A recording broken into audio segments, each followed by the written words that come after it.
Okay, by my clock here, it is 6:02 on Tuesday, February 10th, 2026. I'd like to call the Halifax Board of Selectmen meeting to order. We are in the Selectmen meeting room right here. This meeting has been posted in accordance with the provisions of Mass General Law, Chapter 38, Section 20B, and pursuant to Chapter 38, Section 20F. Notice is being made that this meeting is being recorded, will be posted on Area 58 Community Access Channel.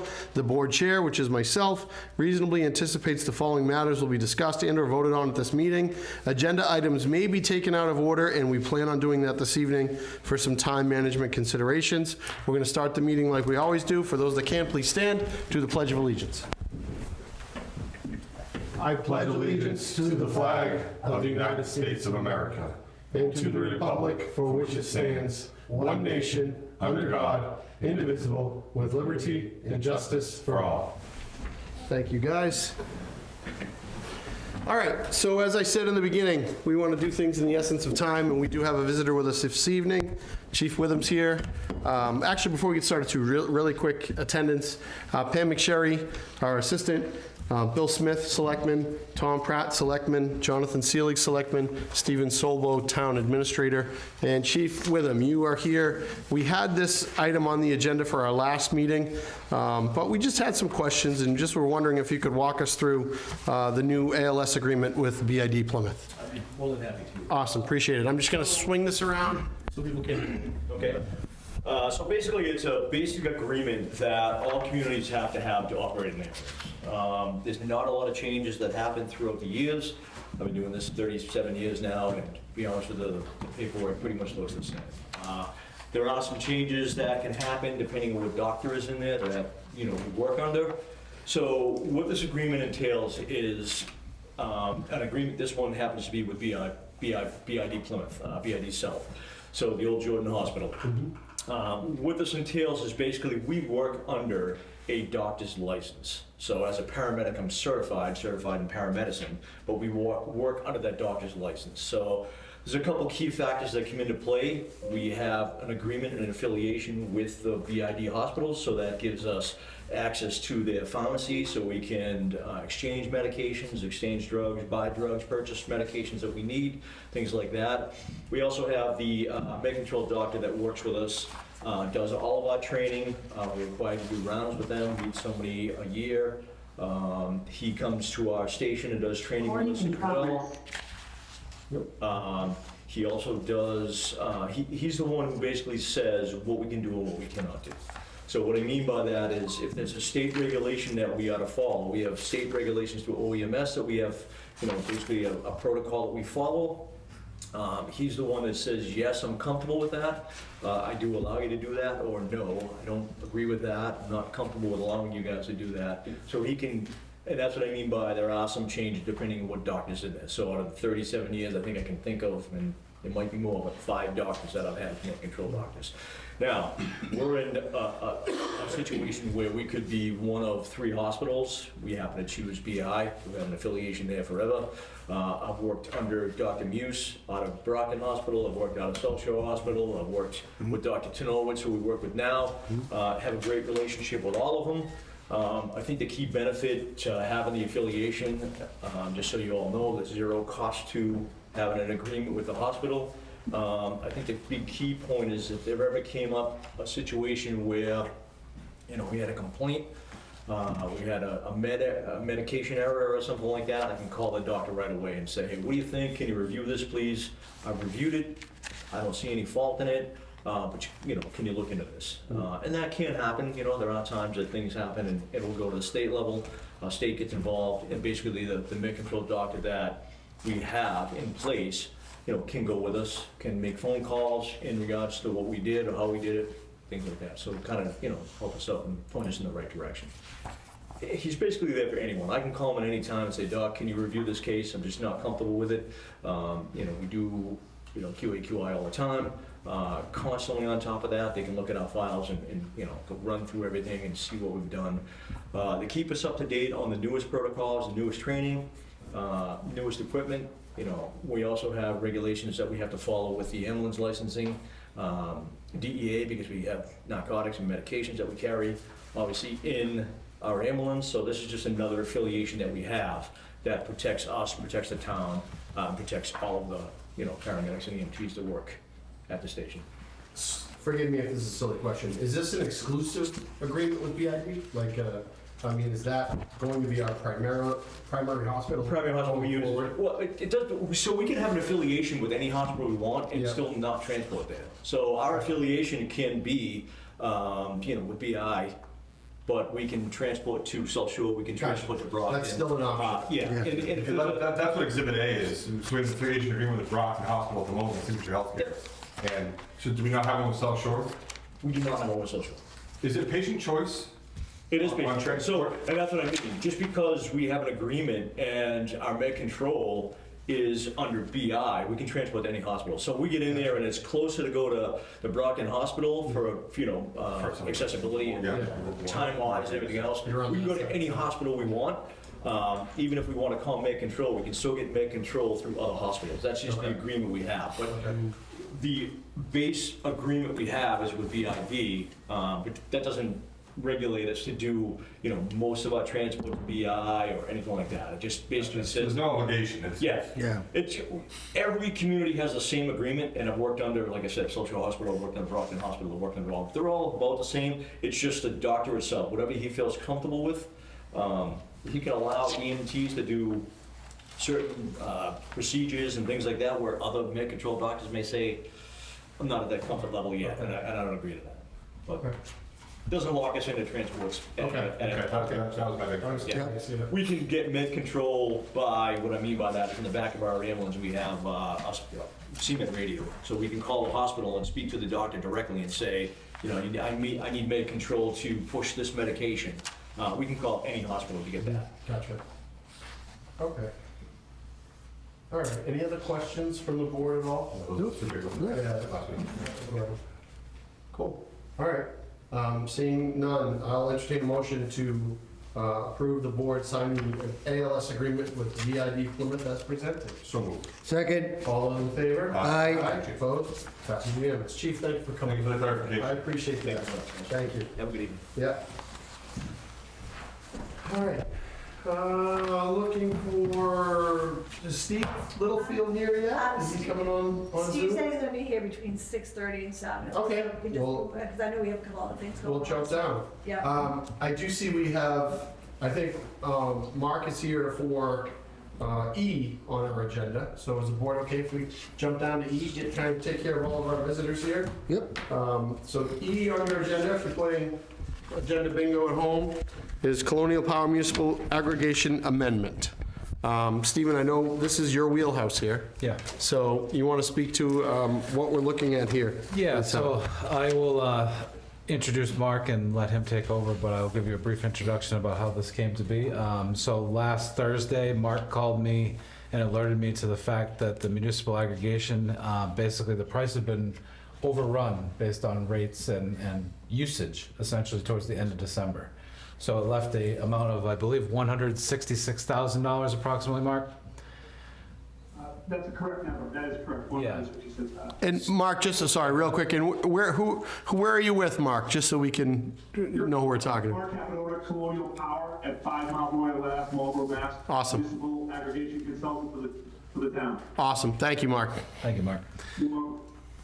So, yeah, so Mark had reached out to me last Thursday, alerting me of the situation that had arisen due to the low temperatures at the end of January that caused some demand peak charges and caused the municipal aggregation plan to overrun its cost, or what it was currently locked in at, as far as what the ratepayers are paying. So I will let Mark take over now and clarify for you that what that means moving forward for the residents of Halifax and what you guys will be authorizing potentially for me to sign off on. Take it away, Mark. Good evening, Mark Capital at Colonial Power. I'm here with Denise Allen at Colonial Power. So what we're here to talk to you tonight about daisy cost. This was when we went out to sign the contract, this is a brand new charge by ISO New England. Day ahead ancillary services charge. This charge was so new, nobody wanted to fix the cost. There was no way to hedge the cost, and everyone was nervous. So what we worked out was, hey, we're going to do a pass-through. You're not going to pay any more than cost. which all sounded fine because ISO New England gave us some guidance for this this bringing charge of it being, okay, it's gonna be about $1 million, right? Over all of ISO New England, it will be about $100 million, $125 million for the year. That works out to about 0.00125. Well, we had an event in January, that blizzard, I'm sure you're still unpacking it there at the town level, that there are 2 days. The 2 days, the cost was so high that they outstripped all of 2025 and all of 2026 projected cost by ISO New England. This was so bad that ISO New England has come out and said, hey, listen, we have a mistake and we're going to adjust the program. Unfortunately, in the contract, we allow for a pass-through. So all we're asking to do is to have what I'm hoping for. It's difficult to take ISO right now because they already gave us guidance and the guidance wasn't good, but we put $6 million on the contract, hoping to protect the town. But we're over that $6 million right now. And I'm just glad everyone's sitting down. The cost is 0.01119 of an increase. So the current rate for the aggregation is 14,166. The new rate would be 15,285. An average cost of about $6.75 per month per customer. The good news is you're just slightly below basic service. I don't mean good news, it's like 50 cents, right? So your rate would be 15,285 and basic service is at 15,372. Small savings, but make no mistake. Basic service rates are going to explode. First, energy costs are going up, and they don't have the full days yet. So when they went out to bid in December for this rate, none of this chaos had happened. None of this exceptional cost had happened. So what we're expecting to see happen is the basic service rate will probably be in August around 17.5. You'll be back at $10 per month savings. So for the next, I'm hopeful for the next 6 months to be some slim savings, but still savings. And then we're going to be paying down that extra cost that is allowed in the contract for them to collect. We're only going to be paying costs. I want to make sure I'm clear on that. There is no margin on this. We're going to verify that with them. The reason we want to start right away is it's a couple of reasons. The government has given everyone 25% off their bill, which is off their electricity bill here in the next couple of months, which is a bonus for us, and we'll take advantage of it. Usage is down, and given the guidance from last year's ISO costs for days, it's down for March right through November. So the hope here is, while we're making these payments, these extra payments, we're paying this down aggressively, and we can get back down to that, the current rate of that 14.1. That's the goal here. And I will be back in touch with the manager and let him know, hey, listen, this is what's happening moving forward with ISO.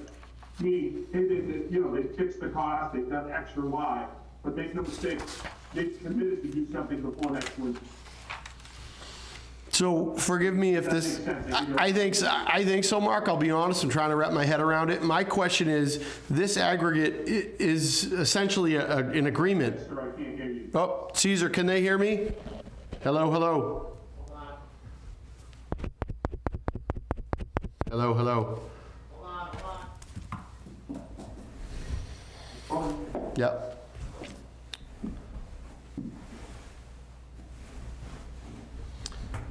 It's gonna have to be a really good question now, because there's been a lot of buildup. I got one. I can hear you now. Oh, great, you heard that, fantastic. Yes, I did. So essentially, Mark, put yourself in my seat here. We have an agreement, we have this with ISO. What is our recourse? I mean, are our hands tied essentially? I mean, we can't just say, no, we're not going to agree to this price adjustment, or what's our ramifications here to ensure that the town is getting its best opportunity? Yeah, so in a sense, they have the right, because it's over 3 mils, to ask. I just want you to know, if this rate was down, and I'm saying to you, let's just say they came in at the mill, at some point I would be coming to the manager and say, hey, do you want to lower this rate or not? I'm saying to you, the opposite has happened, and that's why I'm here. They have the right to ask, and given you're not the only town, I'm saying to you, I have 60 other towns that are exposed to that same cost. So I'm having this horrific conversation with many communities. You just have to be fortunate, and not fortunate to be paying more, but you're underneath basic service. Sure. We have certain towns that are over basic service, and it's, you know, given the energy burden in Massachusetts, this is just a ridiculous time for these kind of costs to be being applied by ISO New England on a brand new program that the lights have stayed on for the last 20 years. I wish someone had done a little bit more homework, but today, from a contractual standpoint, they have the ability to ask for this. I think the time is right to do it swiftly, given those reasons I gave. You know, people use less in March and April. The governor's given us a little bit of help here. It's a little bit of smoke and mirrors, but there's, you know, A little bit. Good, it's all smoke and mirrors, huh? so forth. So that's why I thought now's the time to act. Okay, and essentially, you're saying that it's still going to be under the regular rate. It'll be a slim savings to what the regular rate is, almost negligible. But you foresee in the next 6 months or so going back to a greater difference between what our aggregate rate is and the current rate of electricity. That's correct. The one thing I want to make sure that everyone understands here, you bought the power, the expensive part of this, last year. What happened this winter guarantees next winter is brutally expensive. So starting in August, that's their winter rate. It'll have December and January in it. National Grid's rate, I mean, I'm not gonna promise it, but I'm telling you it's going to be high. Very high. It's gonna also have 100% daisy in it at that time. So, you know, coming to a basic service rate near you, I expect it to be every bit 17, 18 cents a kilowatt hour. Oof, okay, the hits just keep on coming. What else we got here, guys? What a nice thought for the governor to give us a 25% reduction. That's great. Cheers, right? That's a legit 25% reduction, correct? Yeah, no smoke and mirrors, 25% reduction. That's all legit, right? Talk to me about the ISO's prediction last fourth quarter and why that fell short and why we're here. These were extraordinary times, like you mentioned, sir. What prevents the next quarter from also being extraordinary? So we have data from March all the way through, right? So natural gas is the driver in this scenario, and the big driver, I just want to say, there were 2 days, January 26th and January 27th. Those 2 days outstripped all the costs that ISO had for 25 and 26. And the reason that actually happened was, so it was a blizzard, and we got deep, and I mean deep into the stack. So generation stack, how they actually procure at ISO New England. We worked our way down to no solar because of all the snow, and then generation way down. We're down the last 3 generators. One of the problems we had is many of these are dual fuel plants, and say they were going to say, yes, I'm going to run on oil. They couldn't get the oil to the facility. So many of them did not bid, because if you bid and you do not produce, they penalize you just dramatically. So could this happen next winter? The answer is yes. The good news is this past weekend, because we didn't have the same loads, meaning the snow wasn't as bad and it was a weekend, we didn't have those huge daisy costs. I expect that running plenty of gas up here in ISO New England from March all the way through, I'll say through October. No heating load. You and I get to use that gas to heat our homes before they can use it to generate electricity. But I kid you not, shockingly, ISO New England has said we have a design flaw and we are going to go to the FERC to get this fixed for the winter of 26 and 27. So I'm hoping I'll be back in front of the administrator with some good news later on this summer. That's my hope. But I will make sure that he is abreast of everything that's happening. Because again, once we've paid this down, make no mistake, we shouldn't need, if they fit If they fix the problem, we should be able to back this. Right, if. And you know, forgive me for being snide, but we are less than halfway through this winter. So I'm less concerned with next winter. What about this winter? ISO missed their projections in the first half of this winter, and we're short, and here we are. So what assurances do we have? Probably none, that ISO's projections for the next 6 weeks are not accurate. Or are they? And also, your data, today's February 10th. You mentioned January 26th and 27th. How deep does your data run? Through what day? Yeah, so the data only went through January 31st, but. It has been bitterly cold for the last 10 days. Yep. Bitterly cold. That is correct. We asked them for their estimates of the supplier right through February, so they have a good bogey in there. That is included in that 166. So that we don't have to come back. Make no mistake about it. We made sure that we were tight on the best we could do on how they saw the load and so forth. I'm not doubting this is the best projection they have, but their first projection for the first half of the winter was wrong. The program was set up incorrectly. No one can. So what are you asking from us tonight after 50% of the program is putting us off kilter here? What are we asking for? So tonight we're asking for the administrator to be able to increase the rate, just sign a contract amendment to increase the rate by 0.01119. And the average impact on the average impact of the taxpayer is what? Would you say $6? $6.71. It's called $7 a month. And you feel good about that? That's a good program that we signed off in the fall, and we're asking for good faith for residents for the next 6 weeks of winter. This is a good program for the residents of Halifax? It's better than basic service. Is this a good situation? No, it's not a good situation. Aggregation does a few things, and I'm doing either one of them, right? It's about stability and savings, and I'm not delivering either one of them right now, so make no mistake, my job is to make sure that we move to the best of our ability. We're not in charge of ISO, and we're able to solidify these costs moving forward, and then bring this price back into line where it should be, and then, set it and forget it. That's the goal here. But until these costs are calculated a little bit more, I don't want to say this, a little better for everyone involved. Right now, they're going to do a redesign, and what that redesign does, I'm not certain. Sure. But right now, we don't have the market to hedge. And I'm not, I hope you understand, I'm not at you on this, I'm just talking out loud. You say set it and forget it, but what do we do in the fall? Well, the goal would be, at some point, ISO says, here's the program. We go to the supplier and say, okay, here are your costs. Now, again, guidance was terrible, but if we did, okay, we need to have a 0.007 on it. Okay, we bring down the rate by that, by a penny, and that's the rate we're done. All fixed, load following the whole bit. No more pass-through because Daisy is now solved. That's the goal, but again, this is way above my pay grade. Sure. ISO needs to go to the FERC to get approval, and then their approval has to be in line with their guidance. Sure, so That's not happening. my last question, then I'll button it.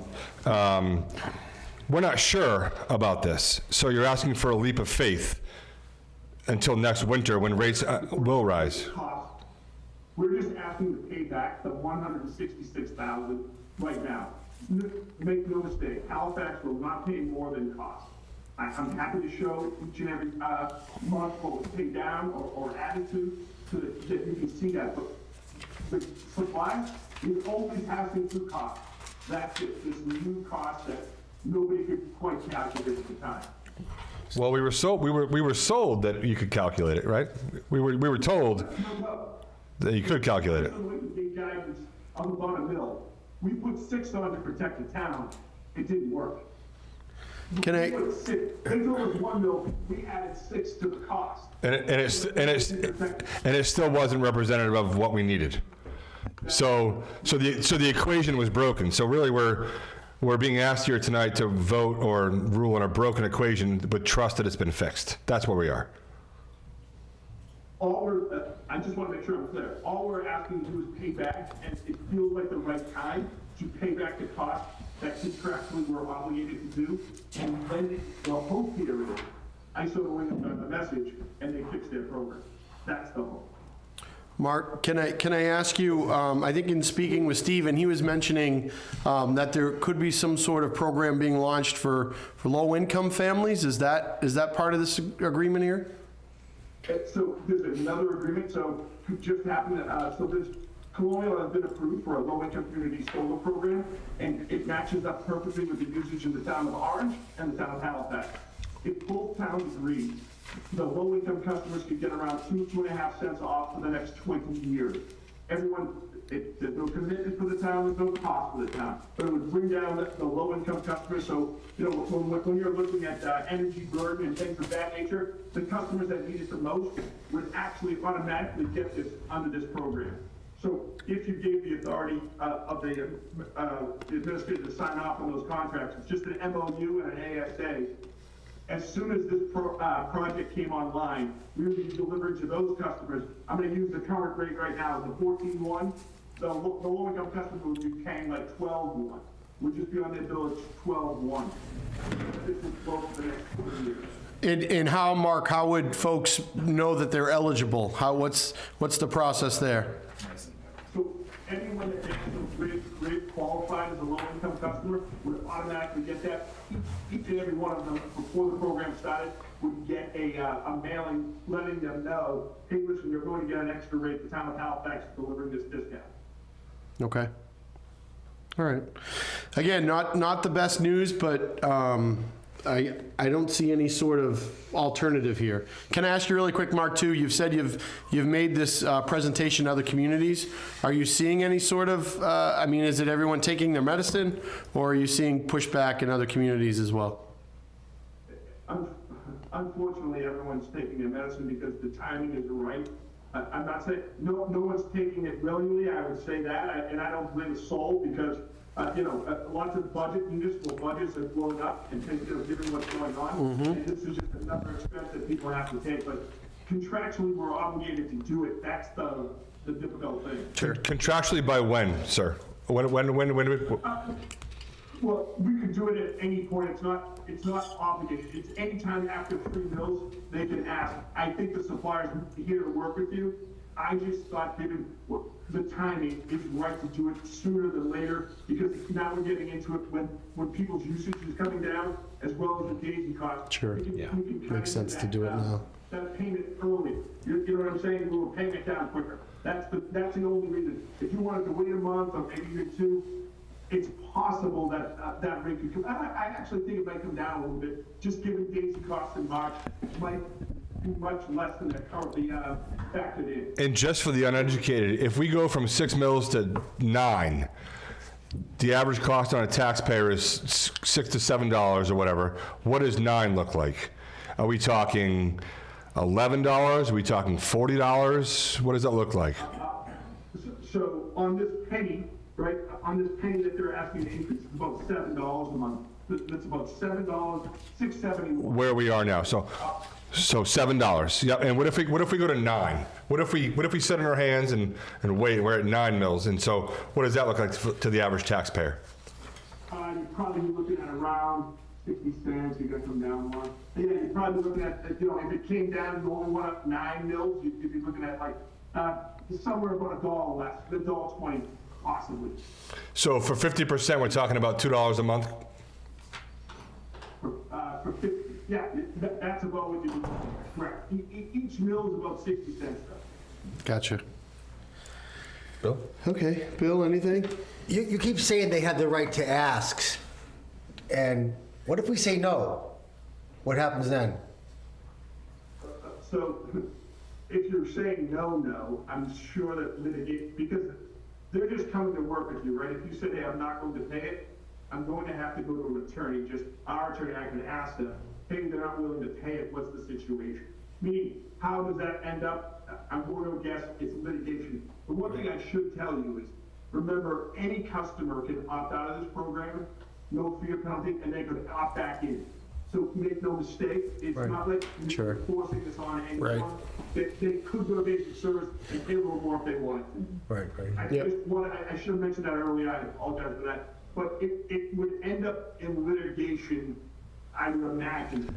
I just think it's unfortunate that the governor is generous enough to give 25% back to the taxpayers, and the ISO projections are off substantially, and our recourse is getting sued again. What a backward system. What a backward system. I agree. All right, I agree. any other comments or anything from the board, questions from the board? No. I guess I don't see any sort I of, just want to say thank you. My angst is not towards either of you or your presentation. It just seems like a completely flipped thing where you come to us 6 months ago, present one side of things with good faith estimates. It's signed. You're woefully short and underproductive on your estimates. There's no recourse. We get 25% token from the governor, which we all know is smoke and mirrors, and there's no recourse besides future litigation. It's a joke. all right. Tom Pratt, ladies and gentlemen. All right, so that being said, I will entertain a motion to have Stephen Solbo be our signee for the municipal aggregation agreement with ISO New England. Is that verbiage proper? So it would just be to sign a municipal aggregation amendment with First Point Power. First Point Power? That's correct. All right, so I'll entertain a motion. Go ahead, Stephen, what And do you then got? to add the other program as well. Yes. Okay. Would you guys like to do that in one MOU motion? with or ASA, with, the low-income community. Low income? Yeah. So if you want to do them in the same motion. Okay. So, okay. I'll entertain a motion to make our town administrator, Stephen Solbo, the signing authority for the municipal aggregation agreement with First Power, as well as for an MOU with ASA. And I will entertain that motion for the board.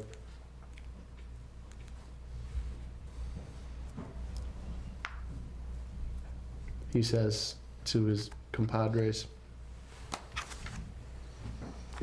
I don't know, just, can we Sure. put this off to the next meeting? I mean, does it have to be signed tonight? What's the timeline? What's the option if we decide to push this off to another meeting here, Mark? So we won't be able to effectuate a rate change in time for the DAISY piece. If you wanted, the low-income community solar, that's not a problem. That's whenever you get to it, if that's something that you do. But if you wanted to make the rate, so regulatorily, DEP requires us 30 days ahead of time. So by the rate change, we're going to look at the meter reads, we'll have time to do that for March. If we go to the next, we will not, and then that will move it to an April rate change. And again, Mark, I know you don't like to be the bearer of bad news, but you're trying to find the sweet spot of, unfortunately, swallowing this medicine, as we said before. And in your professional opinion, you think this is the time that makes the most sense for us to do it. My biggest concern is that you would be over basic service, and then there wouldn't be, right now, this it's de minimis, right? It's not really 52 cents a month, there's not really a lot of savings, but at least we're break even. Sure. The goal of this is to deliver savings. Correct. And then I hope come August, we continue to explode those savings. That's my goal. Okay. And what if it goes worse in the other direction? What if it goes worse? Well, no, hey, make no mistake. I don't know that it can go worse than it went. I mean, we're off by a factor of 20 right now, so I don't know that it can go worse, only given how cold this winter was.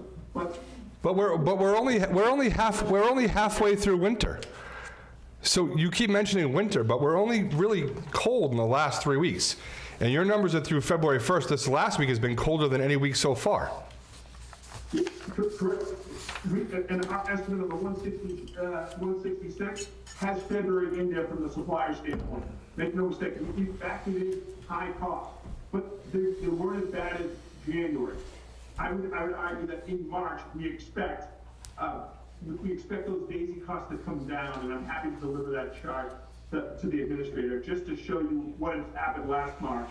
Because at that point, the heating season, I'm not saying it's over, and I agree with you, it's not over, but the capacity issues for, the natural gas issues, they kind of go away. Yep. And now all of a sudden, costs are much less on these daisy costs. This MOU that you're asking us to sign, how long is that good through? The MOU for the low-income community solar, that's gonna be a 20-year deal that customers would get that discount for. Everyone that's a low-income customer would get it for 20 years. But this adjustment that we're looking for for the 166. So depending on where daisy costs continue, so if they continue to run low, I'm hopeful by the end of the year, we might be able to work out something that says, okay, we paid them down, and we're now at zero. I'm not certain that's going to happen. Right, because if the Costs actually come in.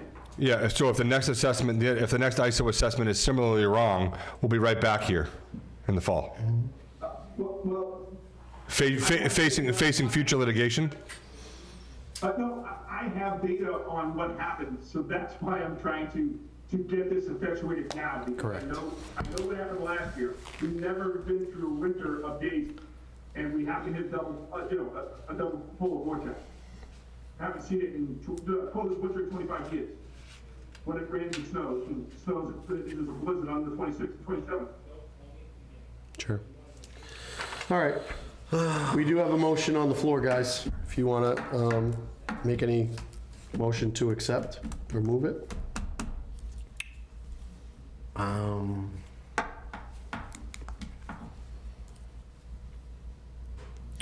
So moved. Do I have a second? I will second it. All right, all those in favor of the motion? Aye? Aye. Aye? Tom? Opposed. Okay, motion carries 2-1.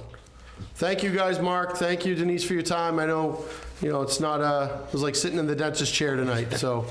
We don't find, we're not holding you guys, at fault for this kind of stuff, but you can understand our frustration when we're trying to offer savings to our residents, and it's not. we failed. And it's not what we originally thought it was, but hopefully there are better times ahead. That's it. Thank you for your time. Thank you. Thanks, guys. Yep, take care. All right, moving over, we have another guest. Come on down, sir. We're jumping over to B. We have Steve Littlefield, our Veterans Service agent, for an update on the Memorial Garden. What do you got? Right in there, right there. I'll flip this around. I'm excited to see this when I saw it on the agenda. Thanks. So what do we got cooking? So I'm kind of picking up, Dave, well, I know you guys have talked to Dave Yeah. a little bit. So I'm kind of picking up, he asked me to kind of take over as the conduit. This is a VFW project, this is not a town of Halifax veteran service project. So he had this done up, I don't know if he did it or whatever. So the intent is to take the walkway and the bench area over here and kind of give it some meaning, the Veterans Memorial Garden. So the plan was kind of a multi-phased approach. So this initial plan, if approved, would cover some basic landscaping. There's an existing tree out there. The plan was to add a couple similar style, smaller trees, some small like perennials and some mulch. Just kind of spruce it up a little bit at first. That's kind of this initial project that we were looking for.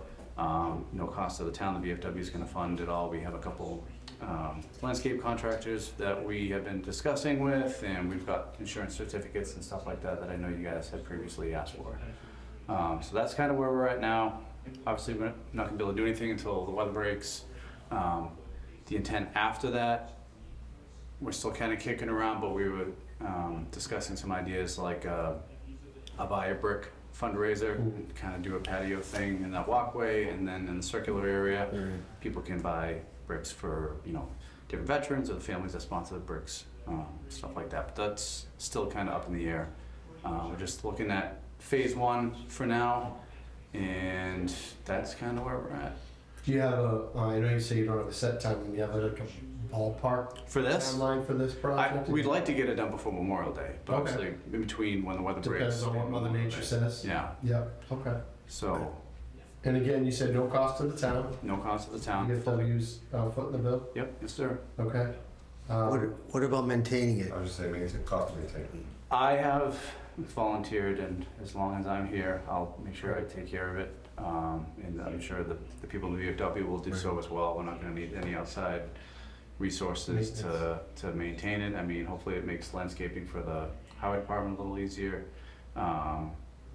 But really, no big changes. I mean, a couple trees and some mulch for now. You know, if we plant flowers and stuff, we want things that are gonna come back year after year, Yeah. not overtake anything over there. Great. Just make it look nice and have a place where people can go and reflect. And I know the girls like to eat lunch out there when it's nice out, and just kind of make it something special. It is, I know ADA obviously is always at the top of everyone's mind.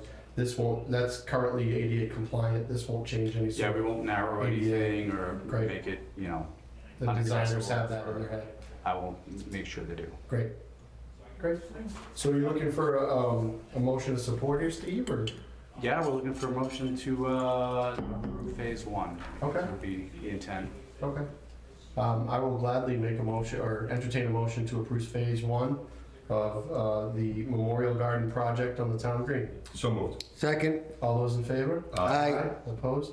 Passes unanimous. Thank you, sir. All right. Appreciate Is there you coming anything you in. need on my end as far as insurance for the people doing the work or anything? Yeah, you mind sending that over to Steven? Yeah, just so we can have it on file? Okay, yeah, make sure I do that. Stop by. Okay. Yeah, appreciate it. Thank you, gentlemen. Thanks. Appreciate it, Steve. Have a good night. Actually, Thanks, Steve.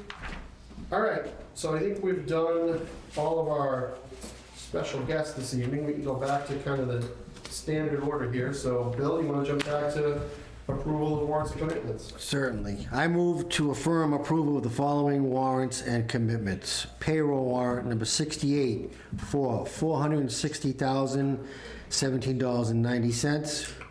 Vendor warrant number 69 for $131,755.87. Withholding warrant number 70 for $156,537.76. Vendor warrant number 71 for $329,285.96. School warrant number 72 for $219,718. Ambulance commitments from 1/26/26 to 2/1/26 for $15,921.60. Second. All those in favor? Aye. Aye, opposed, passes unanimous. I move to approve the following warrants of commitment. Payroll warrant number 73, $476,994.73. Vendor warrant number 74, $161,281.99. Withholding warrant number 75 for $162,948.36. Mobile park fee number 2 for $5,160.00. Second. All those in favor? Aye. Aye, opposed, passes unanimous. All right, we're gonna jump down to C, approval of selectmen meeting minutes.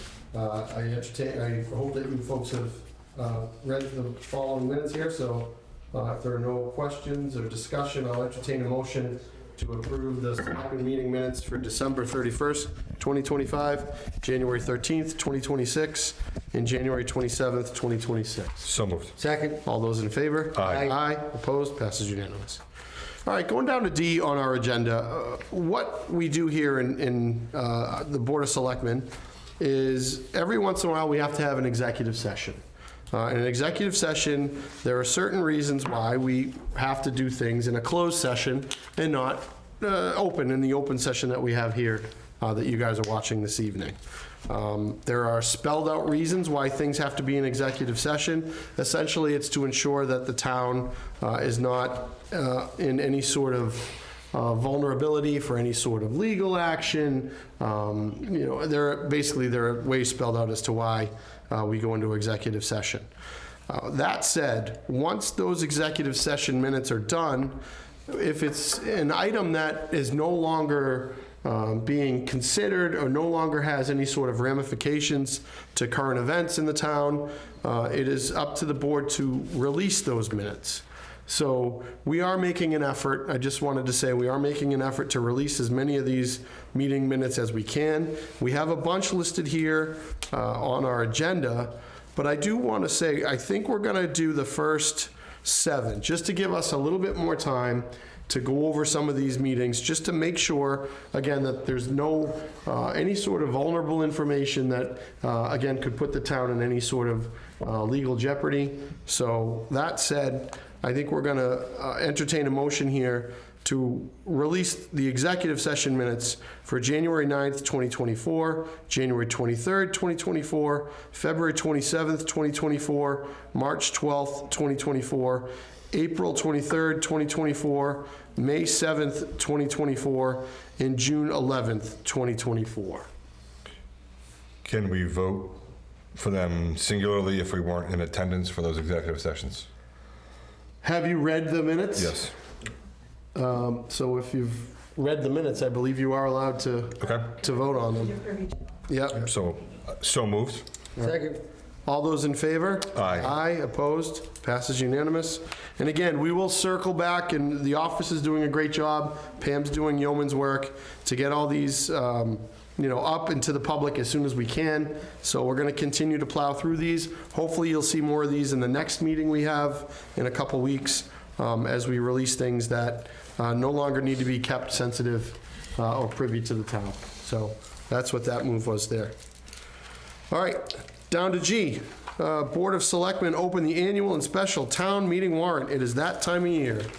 So traditionally, we have to open the warrant every year to start adding our articles, to start adding our citizens petitions. So this, effectively tonight, we will vote to open it.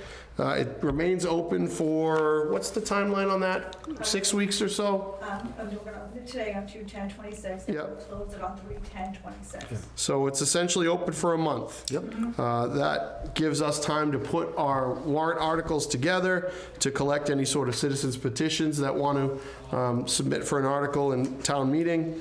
So it officially kicks off the town meeting season. We're officially here. So without further ado, any questions from the board at all?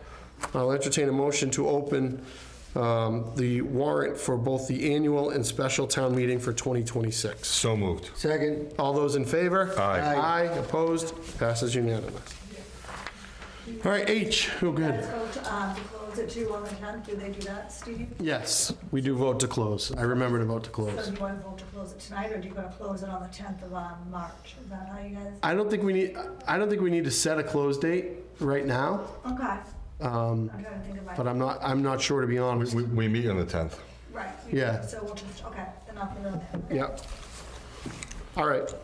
H, pickleball conveyance documents. So this is exciting. So as part of our agreement with Thorndike developers that have put together the condominiums there on 58, they have given the town a pickleball court. Actually, is there 4 of them? I'm trying to remember the number. It's either 2 or 4 of them. Sorry, I should know that off the top of my head. But anyway, they're ready to give these pickleball courts to the town.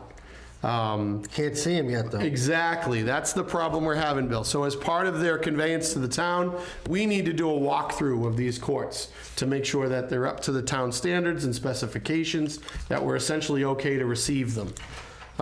Bill brings up, smartly so, we can't see them.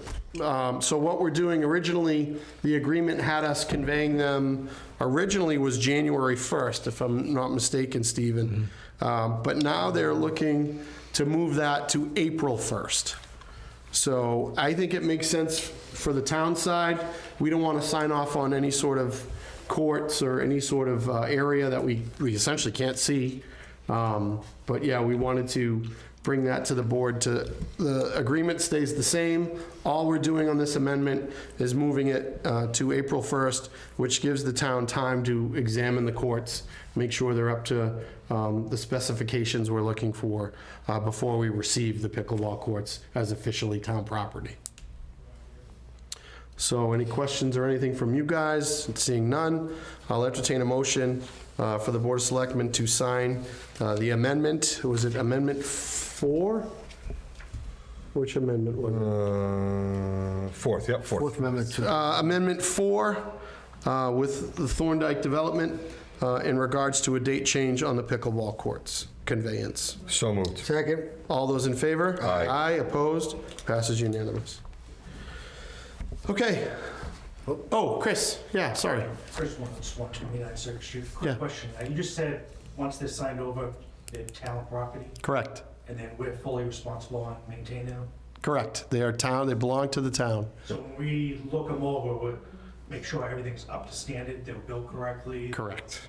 No hidden Correct. defects or anything? Correct. And we plan on taking a field trip with our building commissioner, with members of planning, members of zoning, folks that are in the, I don't want to say the business, field, but folks that know what to look for. Okay. So, Engineers, someone will be there. correct. That's a lot smarter than me. That will be able to look through. It was like the planning board meeting, they found like the crosswalk and the Starbucks things weren't done correctly. so Correct. Ripped up. Yep. Make sure like something like this, a month down the road, you find something's wrong with it. And No, it should be quite the traveling circus. We'll have a lot of folks, town officials there to go over it, check the landscaping, check the construction, to make sure that, as you say, we're receiving this pickleball court in good faith, that it was done properly and put together. I It's for have the one town. question. Yeah, So they're not going to be done with construction correct, on the other projects. correct, Town owns the pickleball courts. correct. They damage them during construction. I would think we have a claim there, it's I mean, it's town is property. that somewhere we should maybe have that in writing somewhere, that any future damage until they're complete is their responsibility? Yeah, I mean, I would assume it's essentially like any town property. Someone damages the town property, we have the No, right but to collect. they're any doing sort of- excavation and stuff, that could Sure. affect, I don't believe, so if you look at the site plan, Yeah. most of that stuff is set way back. Right. But to your point, there could be Still got cars trucks coming going in and out. yeah. Yep, so, I don't know, that's a good question, Stephen, maybe for you, if we want to reach out to Thorndike and see how that should be handled. Yeah, I can certainly reach out and see what they have in mind as far as trucks and stuff in the future passing by the pickleball courts. I mean, they should have a pretty good idea as far as what their construction plan is. Sure. And if they want to put in an amendment to protect maybe themselves and the town. Right. Say any damages will be picked up, necessarily by them or. All right, well, we've kicked it back to April 1st, so we have time. Yep. So if we get together with those guys and talk it out, and we feel like there needs to be another amendment, dealing with what Bill brought up, we can absolutely entertain that as well. For sure. actually, based on what Bill just said, Sure. with continuing construction there, we're taking over responsibility, but will we have use of them? Like, will there be a parking area? Yes, there is parking. Yep, there's designated parking already set up. I didn't know with the continuing construction. No, it's off to the side. So there's a main road that they'll be using, but there is parking area So we get use off. right away of them? Correct. Okay. April 1st, grab your racket. Me and you, let's go. It's on. Clash of the Titans. So it's exciting, I've never tried pickleball. I hear it's fun. there's a lot of injuries. Oh, geez, don't tell me that. But no, I'm willing to give it a try. On the body? Yeah. I'm in tip-top shape, Bill, so that's not a problem. So, thank you guys for entertaining that. Now we're jumping down to I. We have to appoint our town administrator, Stephen Solbo, as the Americans with Disability Act coordinator. Obviously, that's traditionally your town administrator. Stephen is now our town administrator, so it makes sense to appoint him for that. And then you'll see on J, we also need to appoint him officially as our records access officer for any sort of records requests. So what do you think? Do them together, guys, or separate? Separate? All right. I'll entertain a motion to appoint our town administrator, Stephen Solbo, as the Americans with Disabilities Act coordinator. So moved. Second, All those in favor? Aye. Aye, opposed, passes unanimous.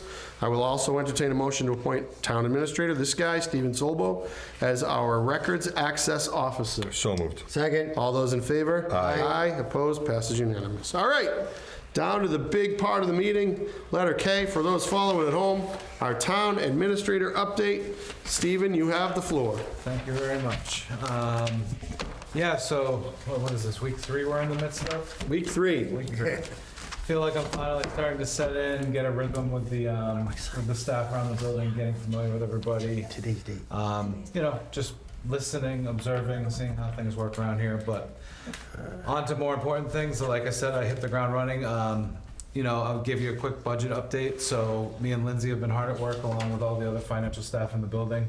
We believe we've come to a number where we know where the neighborhood and ballpark of where the deficit will be heading into next year. And we're gonna investigate it a little bit more with Sandy Nolan tomorrow, as well as Linda McCarthy from Treasury and Lindsay as well, at 1 o'clock to really finalize the budget spreadsheet to make sure that Sandy has the institutional knowledge to make sure all the numbers are entered correctly and then all the inputs are there. So that, you should have a really good idea by tomorrow afternoon. Great. Like I said, right now we have a ballpark figure where we know where we kind of stand.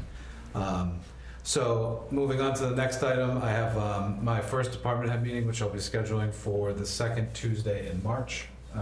Cody typically held his meetings on Tuesday mornings at 10 a.m. The department heads have said that's the time that works most conveniently for them, so I will flex to their convenience and meet with them at 10 a.m. on our meeting days. So anything that potentially pops up during that meeting could make its way to this forum at night. So that's a good thing. I'm excited to get started with them and really get those meetings going, involve more staff, start one-on-ones with department heads, and really just kick that portion off. We have started the conservation agent interviews with the town of Bridgewater. Great. We had our first one yesterday. We have 2 more tomorrow morning. Pam's been sitting in. And then we have 1 more next Thursday. And the candidate field was was good. I mean, there was a lot of great resumes. Good. I would know because that's the background I come from. So I see a lot of resumes that sort of look like mine from early in my career. So it's nice to see that there's still people interested in conservation. And on top of that, I got to sit with the chairman, Ed, of the Conservation Commission today and chatted for about 45 minutes about where the commission stands at, what his vision for the commission is. He's been in the role for about 5 months now. And what I can offer sort of as a, chief administrative officer, but also coming from that background, supporting his commission and the staff that eventually will be assigned to him. So we should have, I would imagine, someone in place hopefully in March. Great. Because we're gonna move down to probably 2 and then 1 after that, obviously. So we had a meeting with the Silver Lake Regional Coordination Committee today, and on top of that, I'm working on setting up a meeting with Dr. Prohl and Stephanie Hatton from the Silver Lake Regional School District, along with Lindsay. And we want to sit down and get insight into the school budget and start fresh with them heading into next year. And because we know we have a school business administrator retiring this year, actually at the end of this month. And moving forward, we want to make sure we have our hands in the finances at the school so we get a clearer picture as early in the game next year as we can. And just to establish those relationships with Dr. Prohl and Stephanie so that we can talk to each other, if that's effectively how information gets transferred. So that's good. I just set my appointment before this meeting with Representative Sweezy, who will be stopping by on Thursday at 10 a.m. To just introduce himself and, talk about the region and the town and his district.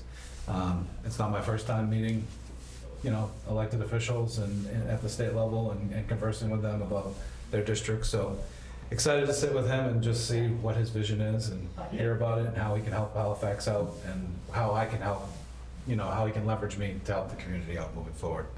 And then also State Senator Michael Brady also stopped by briefly last week to introduce himself. It was very short. I was in the middle of a budget meeting.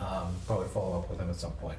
I'm not really 100% familiar with the state reps in this region, so it is good to get to meet them in this fashion. So I know that they, especially in Middleborough, my time there, I did learn a lot about the relationships that the town administrator, town manager has with those folks and how they assist you in your mission. So and then, as I was telling John before this, I've got only a few more boards to catch up on. I've been making my rounds, showing up at the different committees.